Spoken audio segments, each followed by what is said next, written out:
pronouns are he, him, and his. And I just have a few thank yous to begin with tonight of my own.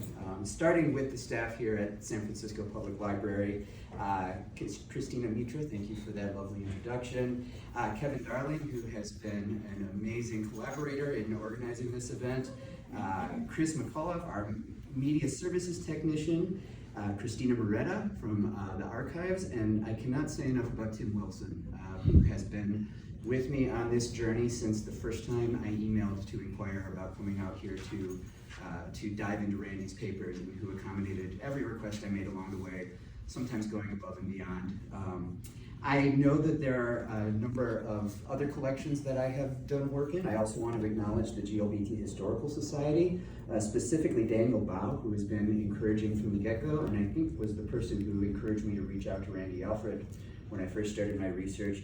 And most recently, the archivist Isaac Fellman, who works there. They have been steadfast collaborators in this. Also did some work here locally in the UCSF collections, their HIV/AIDS archives, which are quite extensive and quite overwhelming to work in. I've noticed that many of my sources, 73 in total, not all 73 are here tonight, but many of you are. I want to especially single out Randy Alfred, who has become not just a trusted source, but a valued friend over the years. And I am especially touched to see Steve Newman here, who we had a very intense, powerful visit in his Sarasota home 8.5 years ago that I think contributed many valuable moments to this book, even as painful as they could be to share. And so Steve, especially for pouring your heart out and giving us your lived experience in ways that helped Randy's story to make sense, even as painful as it was to you. I'm just so touched that you can be here for this event tonight and celebrate this with me. One last person I would like to thank is the person who made it possible for me to make so many trips to San Francisco between 2014 and 2019, who is my good friend Jason Vivian, right here. Jason and I met many years ago when he was still living in Minneapolis, and when I first contacted him, knowing that he'd moved out here, I said, you know, I'm thinking about doing some research on a book idea. Do you know any inexpensive places that I could come and stay? And Jason said, well, why don't you just stay with me? And there are very few people that you can stay with for up to nearly 2 weeks at a time who not only do not get sick of you, but also when you leave say, I had such a good time. When are you coming back? I'm really going to miss you. Thank you for visiting me. And I just could not have done this. We talk a lot in the LGBTQ community about found family, and Jason has been a part of my found family for well over a dozen years now, and I could not have done this book without you, Jason. So thank you for that. Thank you. I'm going to open with a brief reading from the prologue of this book. And those of you that have read it already might notice my prologue actually has 2 parts, and there's a reason for that. But I'm going to give you the second part because it feels like the most relevant to what we're talking about this evening. So this begins in Montreal, June of 1989. The fifth International Conference on AIDS had erupted into full-blown revolution. Grassroots activists stunned the Palais de Congrès during the opening ceremonies, demanding nothing less than full participation, along with a commitment from scientific and political elites to cooperate and coordinate with the HIV/AIDS community. For the first time, leaders of a global relief effort found themselves sitting alongside, listening and responding to legions of patients with nothing left to lose. The protesters had done their homework and weren't afraid to boo whenever they detected a lack of urgency or sensitivity from the distinguished presenters. As the fractious conference drew to a close, the final speaker sat on stage at the end of a table full of panelists, wearing what had become his signature look: white dress shirt and dark slacks with suspenders, accented with a flashy purple tie and green and white press credentials. The familiar mop of curly brown hair and rounded, square-framed glasses highlighted a bearded countenance that, like his always cherubic torso, had gotten somewhat thicker lately. Randy looked healthy that day, maybe just a little overfed from the past 2 years of media tours. As he glanced down at his speech, a voice in the audience shouted, "There's no such thing as patient zero." After nearly an hour of detail-heavy presentations, the Randy Shilts took the stage, heralded as the author of the book, which, perhaps more than any other single written document, alerted the peoples of the world to this extraordinary pandemic. Since childhood, he'd practiced a studied, serious expression, which he was now trying to maintain before an audience that welcomed him with polite, but not especially adulatory applause. Randy had shocked the world by vividly depicting the story of AIDS as a preventable crisis, abetted by political malfeasance, bureaucratic inertia, self-serving agendas, and old-fashioned bigotry.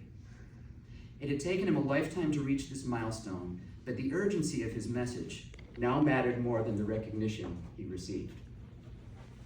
In the auditorium, his friend Cleve Jones stood among the assembled activists. They'd known each other for more than a decade.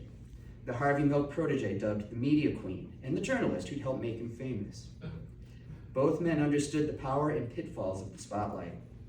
Many in attendance took a hostile view of Randy's brand of truth-telling, but love him or hate him, they needed his skills and influence with those who would otherwise ignore this global pandemic.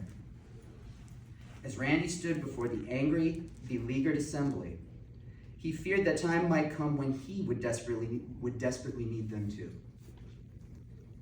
And then out came that half smirk.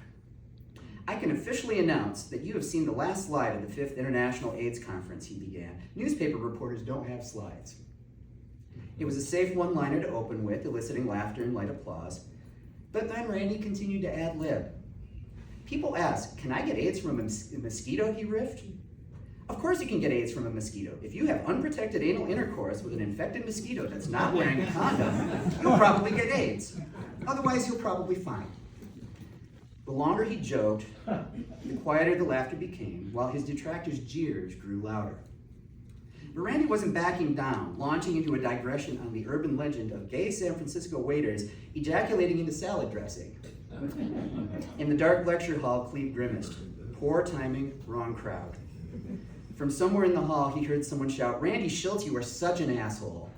The usually unflappable Randy seemed momentarily rattled. "Gosh, you can get booed here and only say 3 paragraphs, he responded. "I've only started."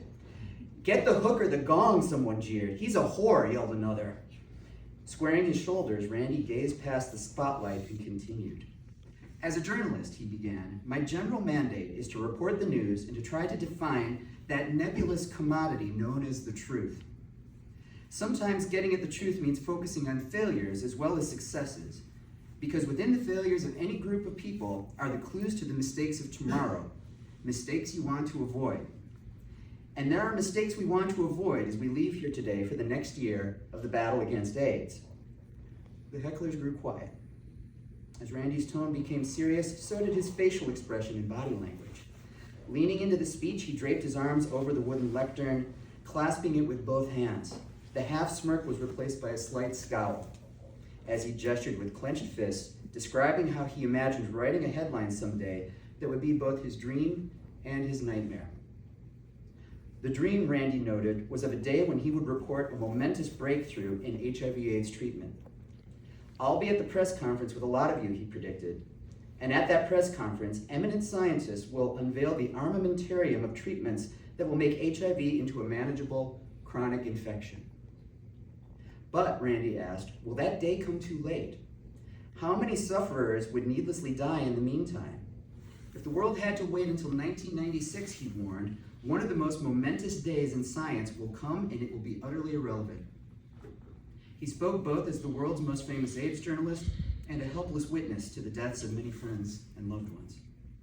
At the same time, Randy avoided mentioning that his own life depended on the promise of that dream.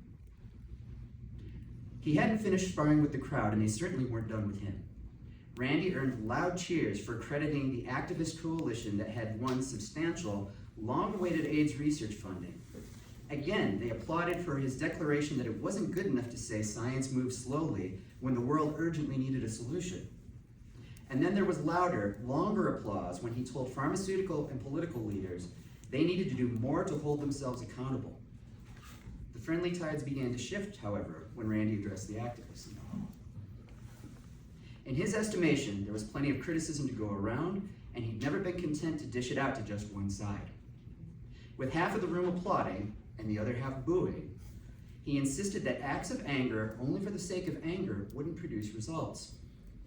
This conference is not supposed to be a therapy session.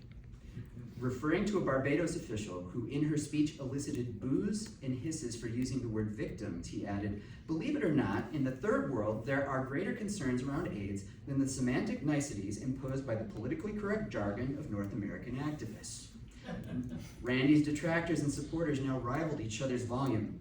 But just as the activists were reaching their crescendo, he pulled them back to his side with a series of emphatic statements. Scientists, he reminded them, owed their funding to the hard work of AIDS activists. Applause. Even greater funding commitments were needed, he continued, for syringe exchange and other programs to prevent new HIV infections. Applause. And, Randy insisted, world leaders must have a case of severe dementia for devoting less than a fraction of their budgets to saving lives compared to the money spent on new armaments and perpetual warfare. The loudest applause so far.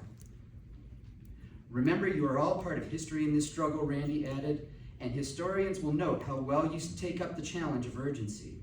How well you do, more than anything else, will measure our degree of civilization. Concluding with a quick thank you and a flash of that irrepressible half smirk, he quickly retreated from the lectern, with many on their feet cheering, while chants and catcalls rang out from the back. Randy had again demonstrated his clairvoyance, as both his dream and his nightmare would eventually come true. With the turbulent 1980s drawing to a close, he left Montreal firmly established as the Randy Shilts, one of the most interesting people in the world, flush with wealth and fame, and seemingly able to do whatever he wanted with his life. True to form, Randy had managed to stoke both his critics and admirers. Still, as he traveled home to California, there remained another nagging, undeniable truth with which he'd need to reckon. Away from the public spotlight, Randy Shilts was well aware that, much like the emerging political movement he covered, he was now inescapably caught up in his own battle for survival.